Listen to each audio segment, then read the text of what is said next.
आदर्श learning academy में आप सभी का स्वागत है। आज हम क्लास 10th मैथ्स के रियल नंबर्स के अंतर्गत अंकगणित की आधारभूत प्रमेय फंडामेंटल थ्योरम ऑफ अर्थमेटिक को जानेंगे और समझेंगे। अंकगणित की आधारभूत प्रमेय के अनुसार प्रत्येक भाज्य संख्या को अभाज्य संख्याओं के गुणनफल के रूप में व्यक्त किया जा सकता है तथा यह गुणनखंड अभाज्य गुणनखंडों के आने वाले क्रम के बिना अद्वितीय होता है। अर्थात एक प्राकृतिक संख्या का अभाज्य गुणनखंड उसके गुणनखंडों के क्रम को छोड़ते हुए अद्वितीय होता है। मान लीजिए x हमारी कोई भाज्य संख्या है, तो जो इसके हमारे गुणनखंड होंगे वो होंगे p1, p2 and so on up to pn। जहाँ पर हमारा p1 छोटा है p2 से, p2 छोटा होगा p3 से and so on up to pn, where p1 less than equal to p2 less than equal to p3 and so on up to pn।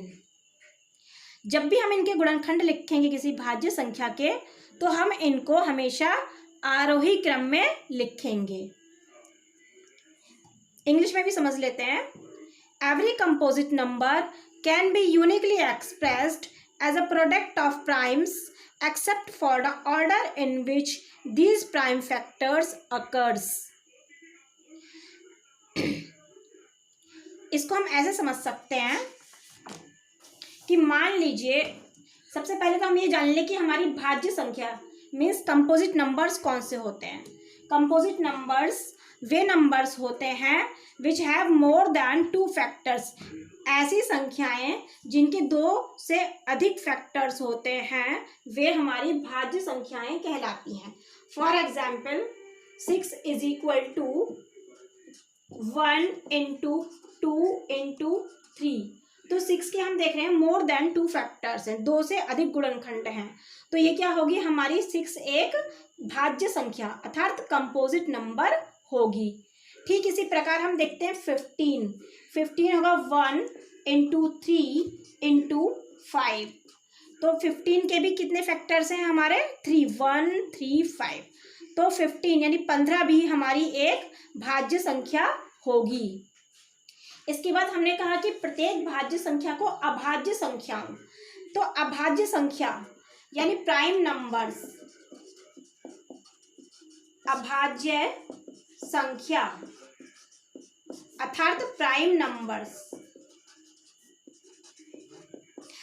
Numbers या अभाज्य संख्याएं वे संख्याएं होती हैं which have only 2 factors 1 and itself. जैसे 2 के केवल हमारे 2 ही फैक्टर होंगे 1 इंटू 2।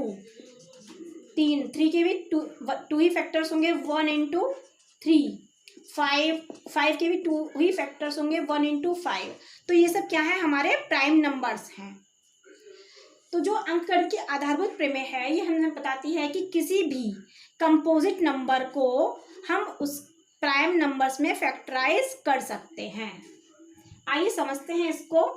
मान लीजिए कि हमारा कोई नंबर है 64, तो हम इसके फैक्टराइज करेंगे। 2 3 जा 6, 2 2 जा 4, 2 3 6, 2 दूनी 4, फिर 2 1 जा 2, 2 6 जा 12। सिमिलरली 2 8 जा 16, 2 4 जा 8, 2 2 जा 4, 2 1 जा 2।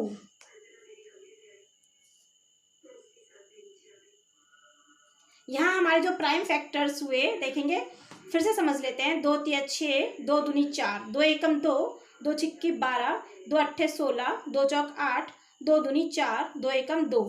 तो यहाँ जो हमारे फैक्टर्स आएंगे इसके वो होंगे 1 इंटू 2 इंटू 1 2 3 4 5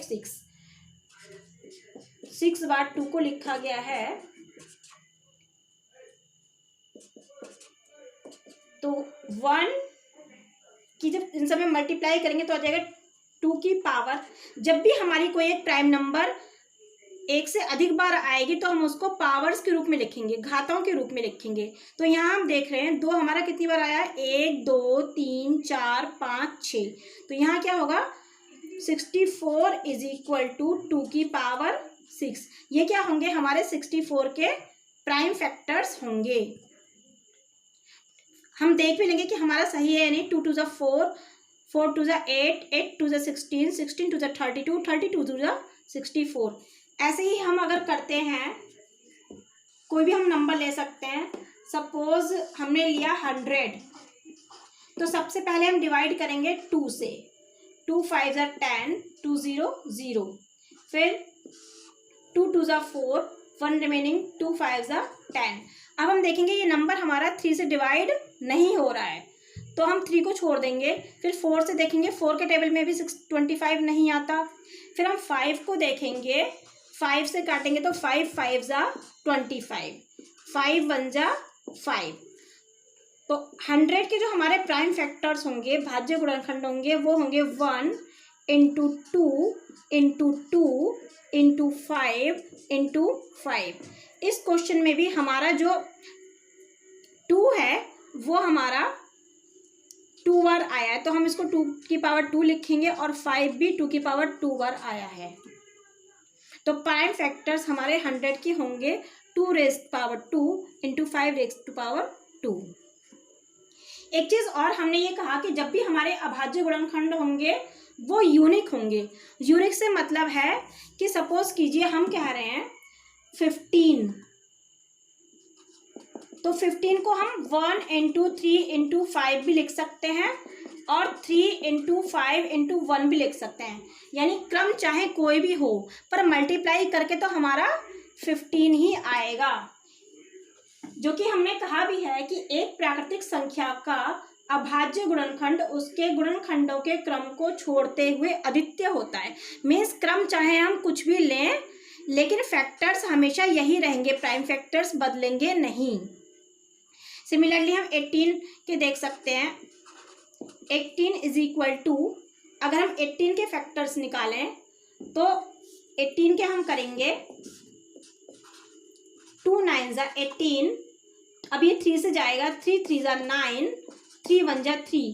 तो 18 होगा 1 इंटू 2 इंटू 3 की पावर 2।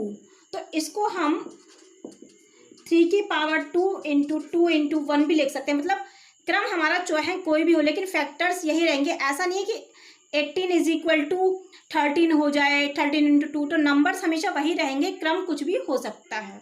यही हमारी अंकगणित की आधारभूत प्रमेय है। इसका प्रयोग हम हाईएस्ट कॉमन फैक्टर यानी कि HCF और lowest common factor LCM, lowest common multiple LCM ज्ञात करने के लिए करते हैं। नेक्स्ट वीडियो में हम अंकगणित की आधारभूत प्रमेय को यूज करके HCF और LCM ज्ञात करेंगे। Thank you very much.